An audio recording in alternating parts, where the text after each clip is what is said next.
বাসী, এই যে রাধে রাধে, হরে কৃষ্ণ।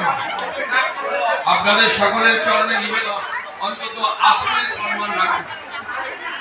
প্রত্যেকটি ভক্তিমতী মায়ের চরণে নিবেদন করছি, যে আসনটা গ্রহণ করে, মাইক দেব নাকি?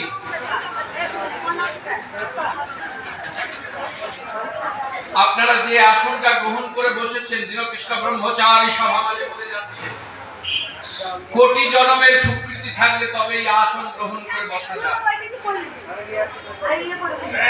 অন্যান্য দিন এটা কারো জায়গা, এটা কারো খামার হতে পারে। আমি বলছি, আপনাদের বলতে হবে। সবাই বললে তাহলে এটা থানা পুলিশ হবে। যা কিছু হবে সামান্য ব্যাপার অঞ্চলে মেটাবে।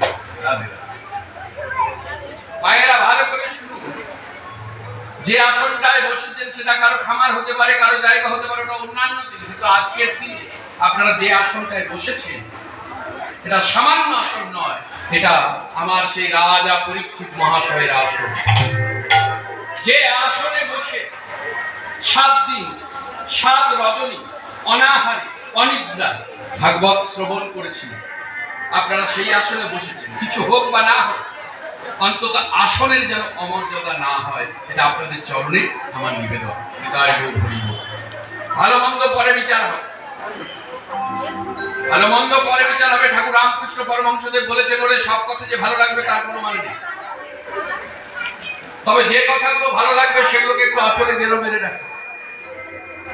কারণ একাকিত্বের যন্ত্রণা সবাইকে ভোগ করতে হবে, একাকিত্বের যন্ত্রণা সকলকে ভোগ করতে হবে একদিন। সেদিন আপনার আমার পাশে কেউ থাকবে না, সেদিন ওই আঁচলের গেরোটা খুলে সেগুলোকে একটু স্মরণ করতে হবে। যার যেখানে ছিল, শ্রীধাম নবদ্বীপবাসী, আমার রাধা গোবিন্দের লীলা রস আস্বাদন করে সভা মাঝে উপস্থিত মহতি হরিবাস, শ্রদ্ধেয় মাতৃবর্গের চরণে, শ্রদ্ধেয় পিতৃবর্গের চরণে, সাধু গুরু বৈষ্ণব চরণে, ব্রাহ্মণ চরণে, এই জগতে যত কীট পতঙ্গ, পশু পাখি, তরুলতা, জন্তু জানোয়ার, দানব দানবী সকলের চরণে দাসের এবং আমার ক্ষুদ্র সম্প্রদায়ের তরফ থেকে কোটি কোটি দণ্ডবত প্রণাম।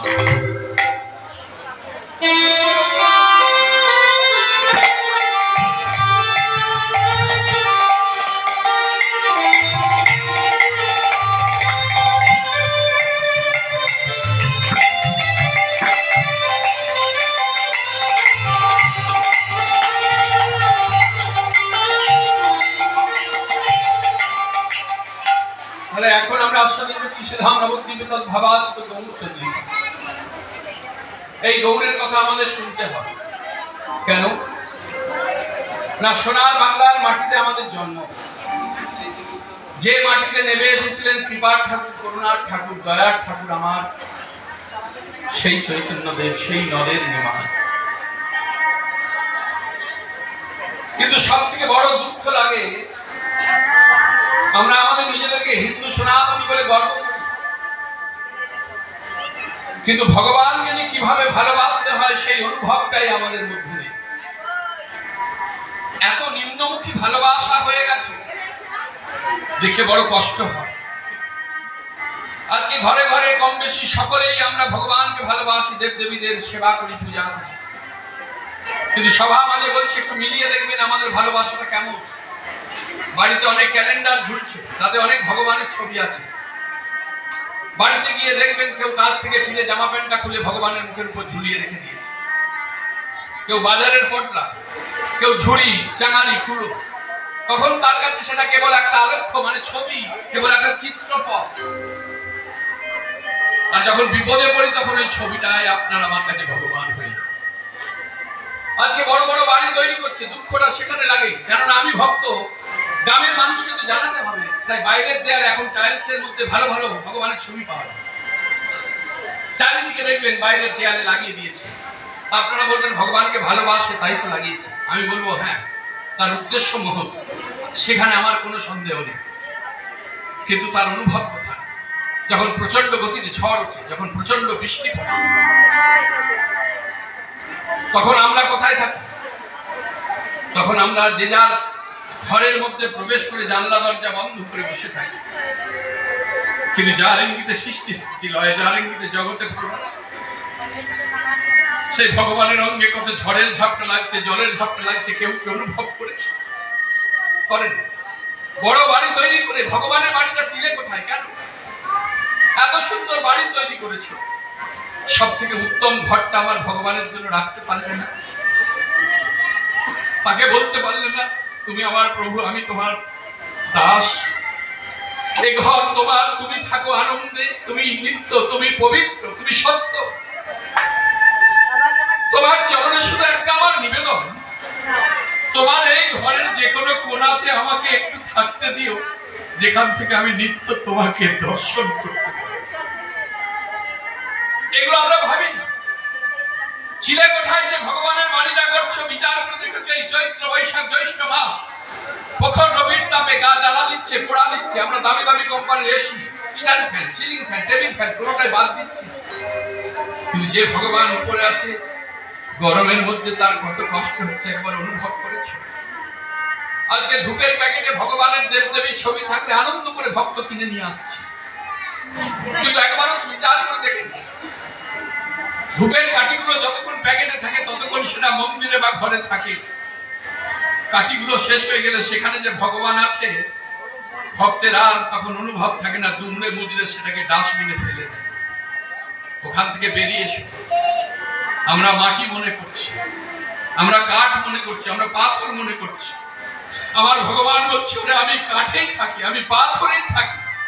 তার প্রমাণ বর্ধমান জেলার কাল্লায় যদি কখনো যান এখনো ঝলক দর্শন হচ্ছে আমার গৌরাঙ্গের পারসদ গৌরীদাস পণ্ডিতের সেবিত বিগ্রহ।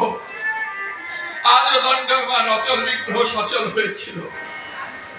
দুই ভাই কথা বলেছিল, একটু এগিয়ে গেলে পরে শ্রীখণ্ড, যেখানে সেই ছোট্ট ছেলেটা রঘুনন্দন নিজে হাতে গোপীনাথ নাড়ু খাও একটা দিনের জন্য বাবার সেবা দিতে দিয়ে গেছে, তুমি যদি সেবা না করো আমি পিতার কাছে অপরাধী হয়ে যাব। সেবা করো গোপীনাথ, সেবা করো। নিজে হাতে সেবা দিয়েছে। আজও অর্ধ নাড়ু মায়েরা করে ধরা আছে।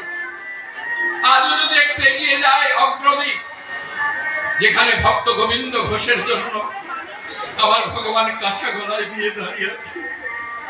আজও বছরে একবার করে কাছা পরানো হয়।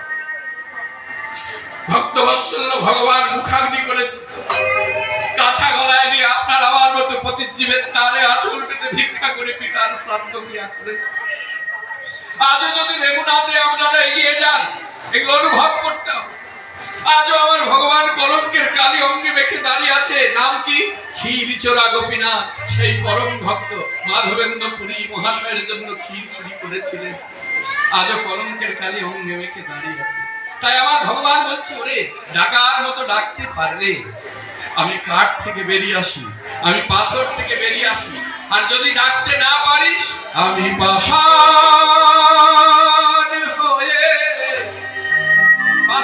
হয়ে রয়ে যাব। কব নায়ার অনুধ্বনি বিদায়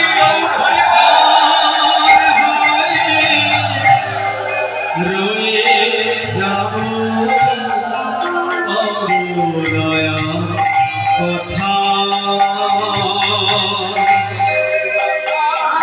হয়ে রয়ে যাব কবলয়ার কথা। আমি পাষাণ হয়ে রয়ে যাব কবলয়ার কথা। আমি পাষাণ হয়ে রয়ে যাব কবলয়ার কথা। বুঝবে না কেউ কি যে আমার অন্তরেতে ব্যথা। বুঝবে না কেউ কি রে আমার অন্তরেতে ব্যথা। বুঝবে না কেউ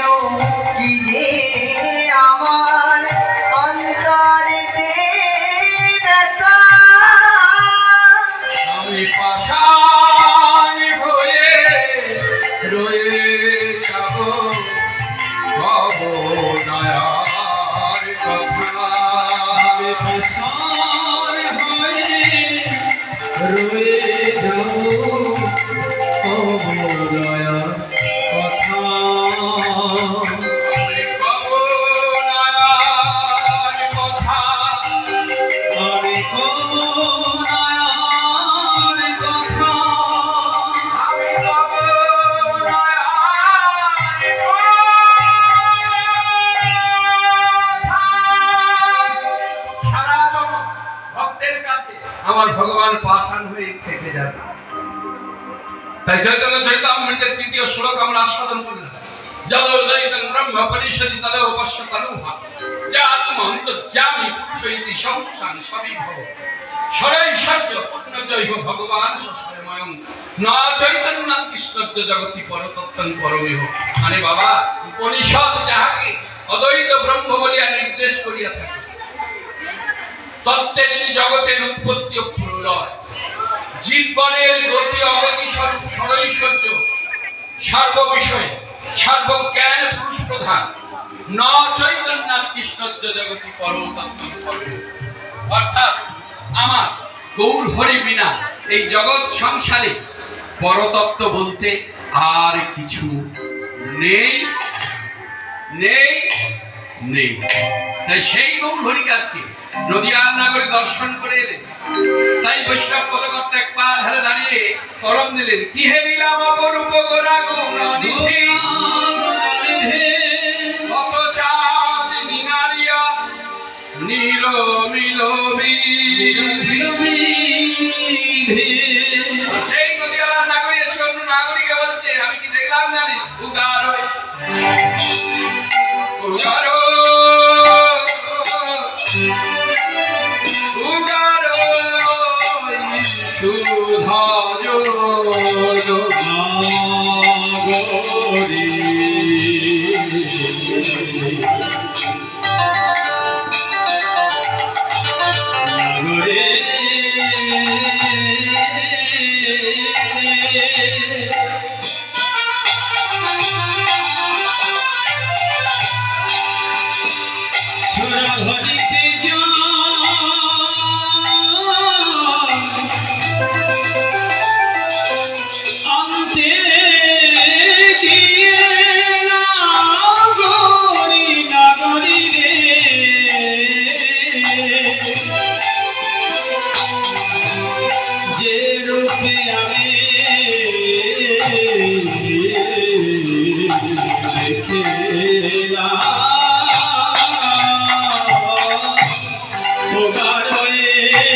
সুধা আমার গোরা মুখের হাসি গো,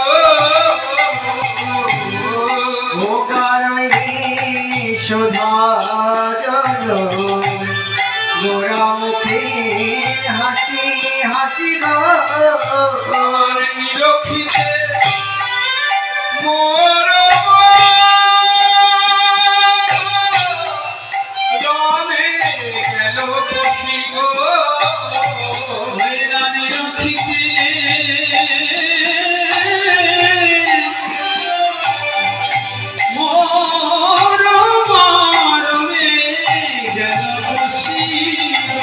যেন বাস করেছে বাস করেছে অন্তরেরই অন্তরস্থলে বাস করেছে। অন্তরেরই অন্তঃস্থলে ওই গোরা মুখের হাসি যেন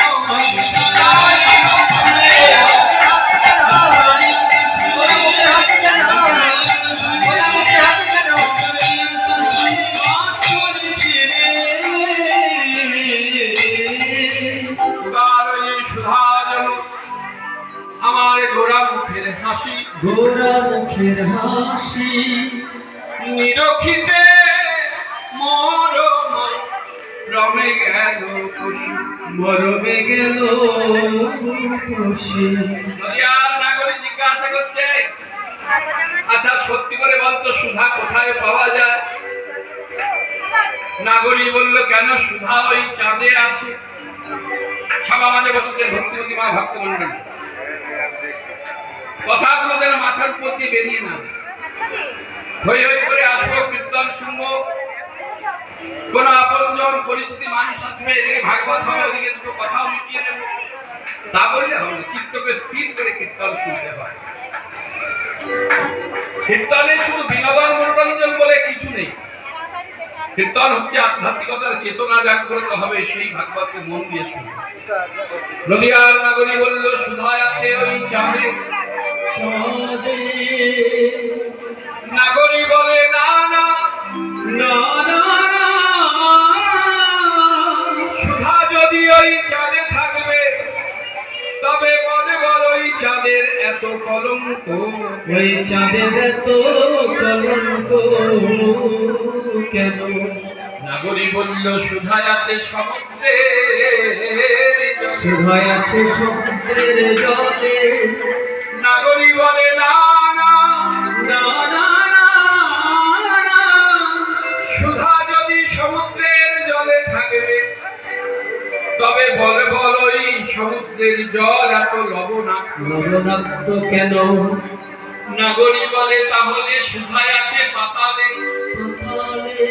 নদিয়ার নাগরী বলে, না না, না না না, পাতালে যদি সুধা থাকবে, তবে বড়ই পাতালে বাসকির বাস কেন? ওই পাতালে বাসকির বাস কেন?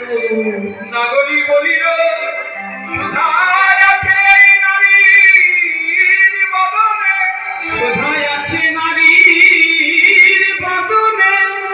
নদিয়ার নাগরী বলে, না না না, না না না, সুধা যদি নারীর বদনে থাকবে, তাহলে তাদের পরিবার বর্গের প্রাণ বিয়োগ হয় কেন? প্রাণ বিয়োগ হয় কেন? ভাইরা, সুধা মানে অমৃত। অমৃত পান করলে তো কেউ আর মরে না। তা পারত তো নারীর বদলে, তাই মায়েদের সুধামুখী বলা হয়। তা মায়েদের বদলে যদি সুধা থাকতো, তাহলে পারত তো একটা চুম্বনের দ্বারা তার পরিবার বর্গকে অমর করে দিতে। তা যখন পারে না, তাহলে নারীর বদনেও সুধা নেই। তাহলে সুধা চাঁদেও নেই, সমুদ্রের জলে নেই, সুধা পাতালে নেই, নারীর বদনে নেই, তাহলে সুধা কোথায় আছে গো? বৈষ্ণব ঠাকুর একাধারে এটা ইউটিউবে চালু, এটা ভিডিওটা হয়নি। তোমরা জানো না সুধা কোথায় আছে? হচ্ছে। আমি বলে দিচ্ছি। সুধা কোথায় আছে জানো? সুধায় আছে এই হরিগুণ ভিডিও সংকীর্তা। চালাবো। কোথায় আছে এই হরিগুণ।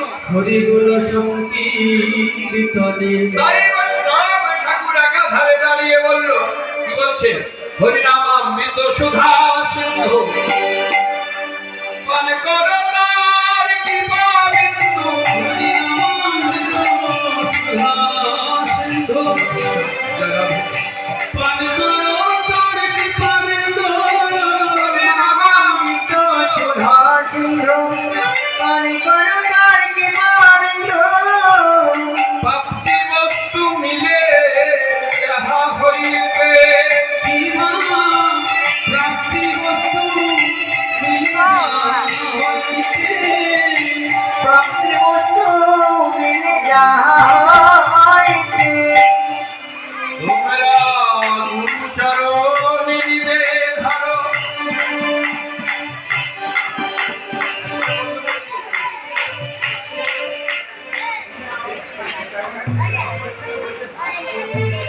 গুরুচরণ নিবে ধরো, ধরে না সাধন করো। গুরু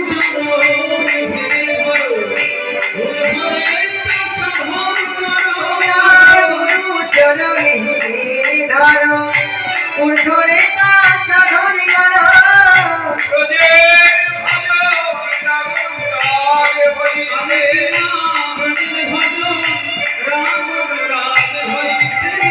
তোমরা রাগ মার্গে ভজন করো।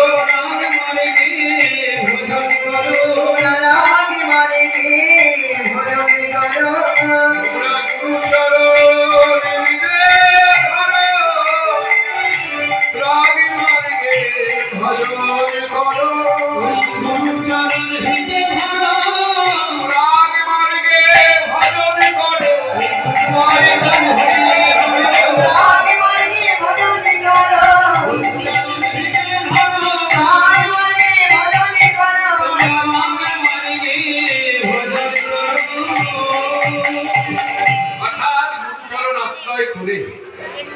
জগৎ সংসারে আমাদের ভজন সাধনের পথে কাউকে যদি বলা হয় ওরে একটু গুরুচরণ আশ্রয় কর, অনেক ভক্ত রয়েছে একবারে অবাধে বলে দেবে না না এখন সময় হয়েছে না,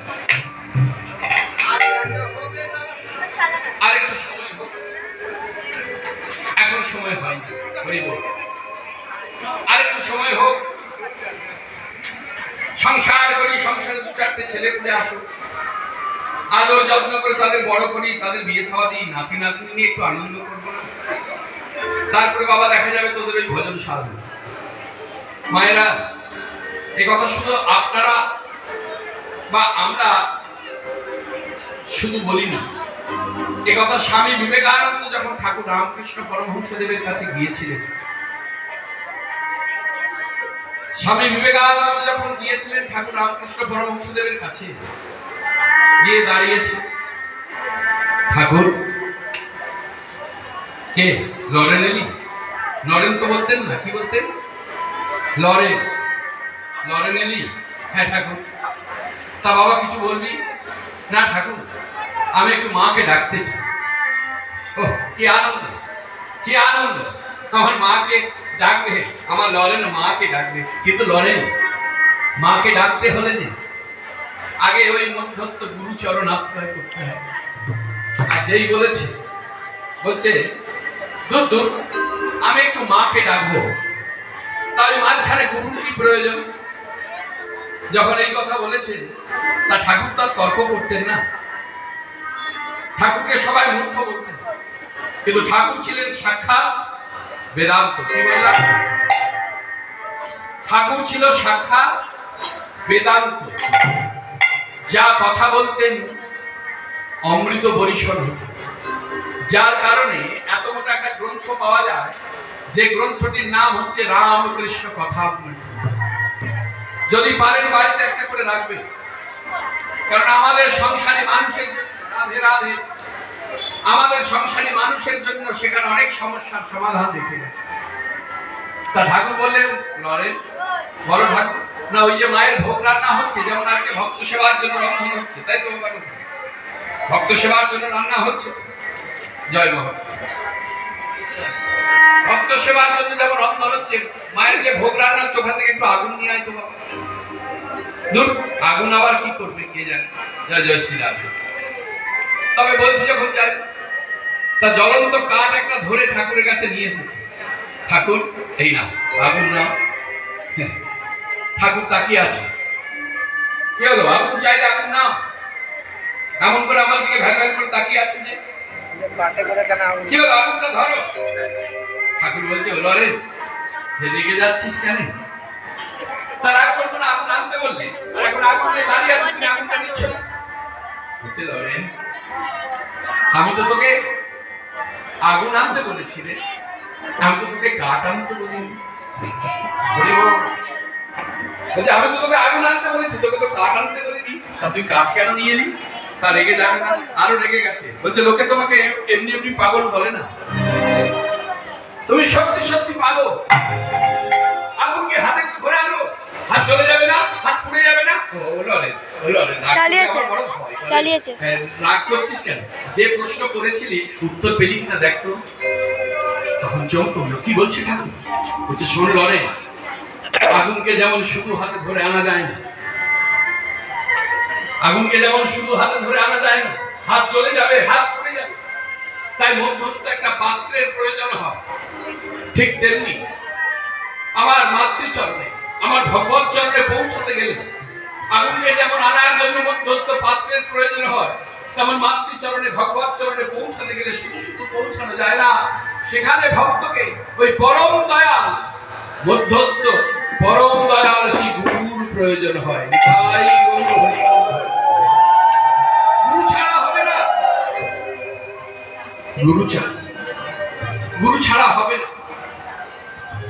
কাউকে যদি হরিবল বলতে বলে হয়, হরিবল বলে না, এখনো সময় হয়নি, এই এখনো সময় হয়নি, করতে করতে হয়তো জীবন প্রদীপটাই নিভে গেল, বলা হলো না। কিন্তু আমাদের হিন্দু সনাতনী ধর্মের নিয়ম আছে, দেহ থেকে প্রাণ চলে গেলে তার দেহটাকে যখন আমরা সবাই মিলে কাঁধে তুলে নিয়ে যাই, চার সন্ধে করে কি বলতে বলতে নিয়ে যাই, বলো হরি হরি বল, বলো হরি হরি বল, বলো হরি হরি বল বলতে বলতে যাই তো। কিন্তু সব থেকে মজা লাগে যাকে নিয়ে যাচ্ছে সে কিন্তু বলে না। যতবার বলছে বলো হরি, ততবার মাথা নাড়ছে। এই মাথা নেড়ে বলে, ওরে যতদিন হরির বল ছিল বলিনি, যতদিন হরির বল ছিল বলিনি, এখন হরির বলটাই তো চলে গেছে, আর কে বলবে? তাহলে যাকে নিয়ে যাচ্ছে তাকে বলছে, বলছে না, তাকে বলছে না, ওর জন্মের মতো বলা শেষ হয়ে গেছে। তাহলে বলছে কাকে? আপনার আমার মতন যারা আমরা বাকি রয়েছি, ওই বলে যায়, বেলা হয়ে যায়, সময় থাকতে হরি বল বলো, সময় থাকতে হরি বল বলো, সময় থাকতে হরি বল বলো। এই জগৎ সংসারে কেউ কারো নয়। কেন বলছো না? কেউ একে চন্দ্র পড়নি, একে চন্দ্র আমরা কম বেশি করে পড়েছি, মানে একটা চাঁদ, দুই পক্ষ মানে বাবা আগের যেটা ছিল সেটা করে, এটা বড় কর্কশ লাগছে। দুই পক্ষ মানে দুটি পক্ষ, একটা কৃষ্ণপক্ষ, একটা শুক্লা পক্ষ, দুটি সত্তা, পুরুষ আর প্রকৃতি।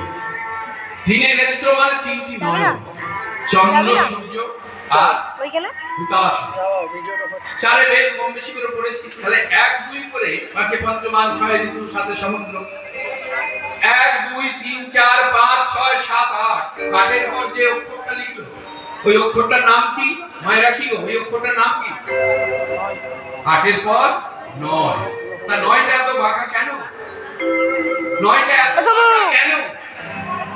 জগৎজীবকে শিক্ষার দরে এই জগৎ সংসারকে যত সরল সোজা ভাবছি, এই জগৎ সংসার এত সরল সোজা নয়, ওই 9-এর মতো বাঁকা। তাই বলছে নয় নয় নয়। গান বাজে কানে, গানগুলো শুনবে, ভগবানের কাছে বসবে। 9 দুগুণে কত হয়? 9 দুগুণে 18, 1 আর 8 18, 1 আর 8কে যোগ করবে দাঁড়াবে 9, 3 9 27, 2 আর সাথে 27, 2 7কে যোগ করবে দাঁড়াবে 9, 5 9 4 9 36, 3 আর 6 36, 3 6কে যোগ করবে দাঁড়াবে 9, 5 9 45, 4 5 45, 4 আর 5কে যোগ করবে দাঁড়াবে 9। তাই তো 5 9 45, 6 9 54, 5 আর 4 54, 5 আর 4কে যোগ করবেন দাঁড়াবে 9, 7 9 63, 6 আর 3 63, 6 3কে যোগ করবেন দাঁড়াবে 9, 8 9 72, 7 আর 2 72, 7 আর 2কে যোগ করবেন দাঁড়াবে 9, আর 9 9 81, 8 আর 1 81, 8 আর 1কে যোগ করলে দাঁড়াবে 9। অর্থাৎ এই জগৎ সংসার কেউ কারো নয়। ভগবানের কাছে যখন বসবে, জানি না কোন কোম্পানি বানিয়েছে এত নিম্নমুখী ভক্তি দিয়ে ভগবানকে ডেকে, জানি না কোন কোম্পানি বানিয়েছে এইটুকু একটা থালা, এইটুকু একটা গ্লাস, 4টে নকুলদানা দিয়ে 8 ঘন্টা ধরে ধূপ ঘোরাচ্ছি। এটা আমাদের ভক্তি। নিজের জন্য কিছু চাই না, আমার মেয়ে যেন ভালো লেখাপড়া করে, সুপাত্রে বিয়ে হয়, ছেলে যেন চাকরি পায়, সংসার যেন সুখের হয়, ব্যবসা যেন ভালো চলে, আর আমার ভগবান মুচকে মুচকে হাসে, বলে ওরে 4টে নকুলদানা দিয়ে যা চাইছিস, যদি কোনোদিন মাখন মিছরি ক্ষীর ছানা নবনী দিস, সেদিন কি চাইবি সেই চিন্তায় আমার ঘুম হয় না। হরি বল, হরে কৃষ্ণ। কোনো কিছু চাইতে হয় না, তাকে কিচ্ছু দিতে হয় না, মন তুলসীতে একটু ভক্তি চন্দন মিশ্রিত করবে, আর নয়ন গঙ্গার বাড়ি আমার ভগবত চরণে দেবে, আর কোনো কিছুই লাগে না। ওই যে রজনীকান্তের সেই শ্রেষ্ঠ গানটা মনে পড়ে, যে গানটা শ্রবণ একা একা করে মানেটা করবে। আমি তো তাদের মতো গাইতে পারি না, আমি কীর্তন জগতের একেবারে নগণ্য, কনিষ্ঠ বলবো না, নগণ্য। সেই যে রজনীকান্তের সেই বিখ্যাত গান একবার একা একা শুনে অন্তর্নিহিত করে মানেটা করবে, ঈশ্বরের কাছে বসে জানাতে হয়, কেন এই তৃষ্ণার মরুভূমিতে আমাদের তৃষ্ণা কোনোদিনও মিটবে না। এই তৃষ্ণা মেটাতে গেলে আমার ঈশ্বরের কাছে প্রার্থনা করতে হয়। এই গানের মধ্যে তা বলছে, কবে তৃষিত মরু হারিয়া যাইব তোমার রসালো নন্দনে কবে তুরুধ্বনি বিদায় তৃষিত ছড়িয়া যাইব তোমার রসালো নন্দনে কবে তাপিত চিত করিব শীতল। কবে তাপিত চিত করিব শীতল তোমার করুণা চন্দনে কবে তৃষিত মরু ছাড়িয়া যাইব তোমার রসালো নন্দনে হে নাথ, হে প্রভু, এই তৃষ্ণার্ত মরুভূমিতে আমার তৃষ্ণা মিটছে না। শুধু দাও দাও দাও। তুমি কৃপা করে তোমার রসালো নন্দনে আমাকে কবে নিয়ে যাবে, যেখানে গেলে আর কোনো পিপাসা থাকবে না। কবে তোমার করুণার চন্দন অঙ্গে মেখে আমার এই তাপিত হৃদয়টাকে একটু শীতল করবো প্রভু। তার কাছে বসে বলতে হয়, কবে তোমাতে হয়ে যাব আবার আমি হারা, তোমার নাম নিতে নয়নে ববে ধারা। কবে তোমাতে হয়ে যাব আমার আমি হারা, তোমার নাম নিতে নয়নে ববে ধরা। মায়েরা সমাজে বসতে ভক্তিমতী মা ভক্ত মণ্ডলী কোনদিনও কি ঈশ্বরের কাছে বসে এমন প্রার্থনা করেছে? কোনদিনও কি তাকে বলেছে, প্রভু তুমি কেমন আছো? কোনদিনও জিজ্ঞাসা করেছে, প্রভু তুমি সেবা করেছো, তুমি ভালো আছো, তুমি ঘুমিয়েছো? প্রভু আমি ভালো থাকি না থাকি তুমি ভালো থেকো, তুমি সুখে থেকো, তুমি আনন্দে থেকো। আমরা বলি না, কি অপূর্ব ভাবে কবির ভাষায় লিখছে, কবে তোমাতে হয়ে যাব দিয়ে খাবো, এটা হয়ে যাবে আমার আমি হারা, রাম আর তোমার নাম নিতে নয়নে ববে ধারা। কবে তোমাতে হয়ে যাব আমার আমি হারা, তোমার নাম নিতে